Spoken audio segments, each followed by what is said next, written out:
29 y el trigo de los pobres. Un tal Jesús. Mateo 12, 1-8, Marcos 2,23-28, Lucas 6, 1-5. La cultura mediterránea, la zona en la que está enclavada Palestina, es una cultura del trigo.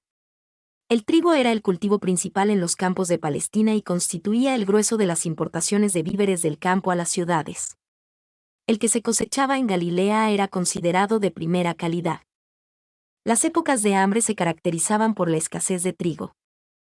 En los campos de los alrededores del lago de Galilea, también en Cafarnaúm, había extensos sembrados de trigo, muchos de los cuales pertenecían a unos pocos terratenientes.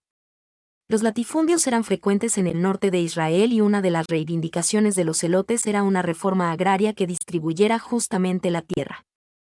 Esto les ganaba simpatías entre los campesinos y los pequeños propietarios, mientras que los grandes terratenientes colaboraban con el poder romano, que les garantizaba la tenencia ilimitada de propiedades. Cuando las primeras tribus de pastores llegaron a la tierra de Israel, comenzaron a distribuirse los terrenos por familias, según las iban ocupando.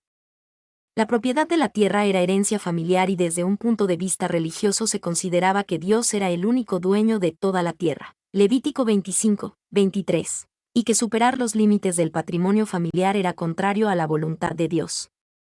Sin embargo, en tiempos de Jesús y también antes, ya existían terratenientes, dueños de grandes extensiones de terreno, que en algunas ocasiones adquirían por el simple recurso de correr fraudulentamente los postes de las fincas. Job 24, 2.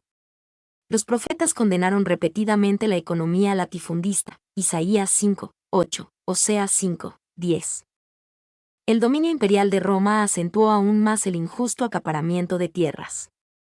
Desde un punto de vista económico, la consecuencia más visible de la ocupación romana fue el proceso de extensión de la propiedad latifundista a costa de la propiedad comunal, que terminó por venirse abajo, empobreciendo aceleradamente a los campesinos, que de pequeños propietarios pasaron a ser mano de obra barata, trabajadores jornaleros al servicio de los grandes propietarios.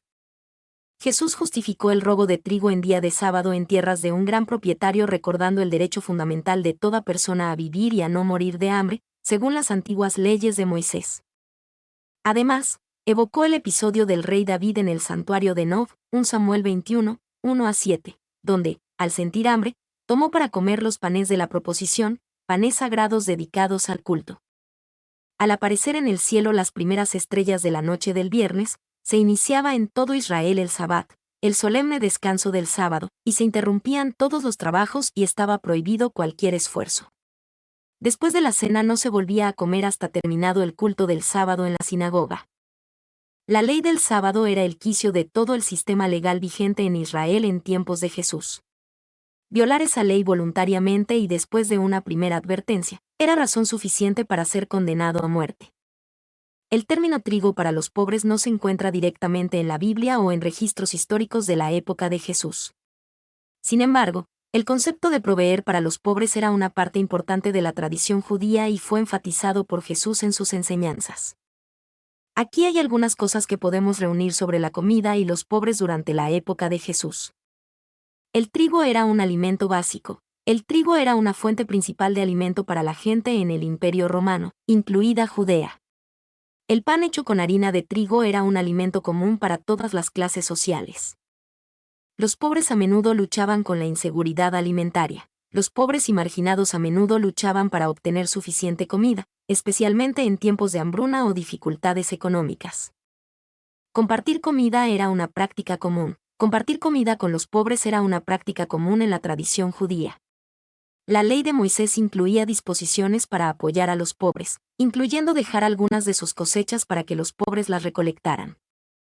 Las enseñanzas de Jesús enfatizaban la compasión por los pobres. Jesús habló con frecuencia sobre la importancia de ayudar a los pobres y marginados. Enseñó que cuidar de los pobres era una señal de seguir la voluntad de Dios. La metáfora del pan de vida. Jesús usó la metáfora del pan de vida para simbolizarse a sí mismo y sus enseñanzas, que proporcionan alimento espiritual y sustento para el alma. Si bien la frase exacta trigo para los pobres puede no encontrarse en registros históricos, está claro que proveer para los pobres, incluso con comida, era una preocupación importante durante la época de Jesús. Las enseñanzas de Jesús y la tradición judía enfatizaban la importancia de la compasión por los pobres y compartir con los necesitados. ¿Cuál era el papel del trigo en la alimentación de la gente en tiempos de Jesús? El trigo era un alimento básico en la dieta de la gente en la época de Jesús. Era un ingrediente esencial para la elaboración del pan, que era el alimento principal para la mayoría de las personas, independientemente de su clase social. Aquí te doy algunos detalles sobre el papel del trigo en la alimentación de la época. Fuente principal de carbohidratos. El trigo era la principal fuente de carbohidratos, proporcionando la energía necesaria para las actividades diarias. Pan como alimento básico. El pan, hecho con harina de trigo, era un alimento omnipresente. Se consumía en todas las comidas, desde el desayuno hasta la cena. Variedad de tipos de pan. Existían diferentes tipos de pan, que variaban en calidad y precio. Los ricos podían disfrutar de panes más finos y elaborados, mientras que los pobres comían panes más gruesos y simples. Cultivo y producción. El trigo se cultivaba en gran parte de Judea y se molía para hacer harina. La producción de pan era una actividad común en los hogares y también se vendía en los mercados. Importancia cultural. El pan tenía un significado cultural importante, siendo símbolo de vida, sustento y hospitalidad. En resumen, el trigo era un alimento fundamental en la dieta de la gente en la época de Jesús, formando la base de la alimentación a través del pan. Su importancia se extendía más allá de la nutrición, teniendo un profundo significado cultural y social. ¿Qué otras fuentes de alimento estaban disponibles para la gente en esa época, además del trigo? Además del trigo, la gente en la época de Jesús tenía acceso a una variedad de otras fuentes de alimento, aunque la disponibilidad y variedad dependían de la clase social y la región geográfica. Aquí te presento algunas de las fuentes de alimento más comunes. Vegetales. Legumbres, frijoles, lentejas y garbanzos eran fuentes importantes de proteínas y fibra. Verduras de hoja verde, espinacas, acelgas y otras verduras de hoja verde eran comunes. Hortalizas, zanahorias, cebollas, ajos, rábanos y otras hortalizas complementaban las dietas. Frutas. Diferentes frutas como higos, dátiles, uvas, granadas y manzanas estaban disponibles según la temporada. Productos animales. Carne. La carne era un lujo para la mayoría de la gente, y se consumía principalmente en ocasiones especiales. Los animales más comunes eran ovejas, cabras, cerdos y aves de corral. Pescado. El pescado era una fuente importante de proteína, especialmente para las comunidades costeras. Huevos. Los huevos de aves de corral eran una fuente de proteína más accesible. Leche y productos lácteos. La leche y los productos lácteos, como el queso y el yogur, eran consumidos por aquellos que podían acceder a ellos. Otros. Aceite de oliva. El aceite de oliva era utilizado para cocinar, como condimento y para la conservación de alimentos. Miel. La miel era un endulzante natural. Nueces y semillas. Nueces, almendras y semillas proporcionaban grasas y proteínas. Es importante recordar que la disponibilidad de alimentos variaba según la región, la riqueza y la época del año. Los pobres a menudo tenían una dieta más limitada, compuesta principalmente de pan, legumbres y verduras. Mientras que los ricos podían disfrutar de una dieta más variada que incluía carne, pescado y otros alimentos más elaborados. En general, la dieta de la gente en la época de Jesús era más simple que la de hoy en día, pero proporcionaba los nutrientes necesarios para la supervivencia. ¿Qué tipo de técnicas de agricultura se utilizaban para producir estos alimentos? En la época de Jesús, las técnicas de agricultura eran principalmente tradicionales y manuales, utilizando herramientas simples y la fuerza del trabajo humano y animal. Aquí te presento algunas de las técnicas más comunes.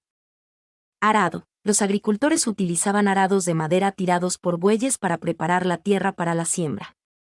Siembra manual. Las semillas se sembraban a mano, a menudo utilizando un bastón o una herramienta similar.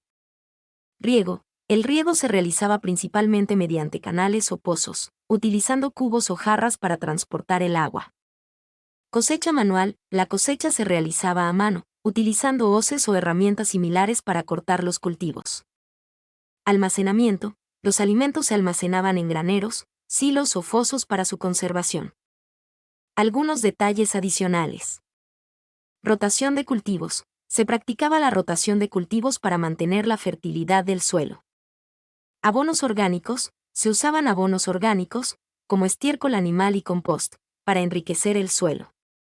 Control de plagas. Se utilizaban métodos tradicionales para controlar las plagas, como la recolección manual de insectos o el uso de plantas repelentes.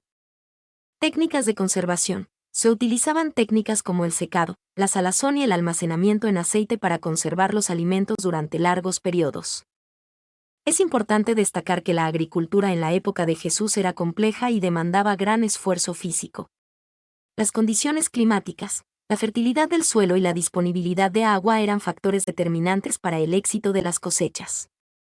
A pesar de las herramientas simples y las técnicas manuales, los agricultores de la época lograron producir una variedad de alimentos para alimentar a la población.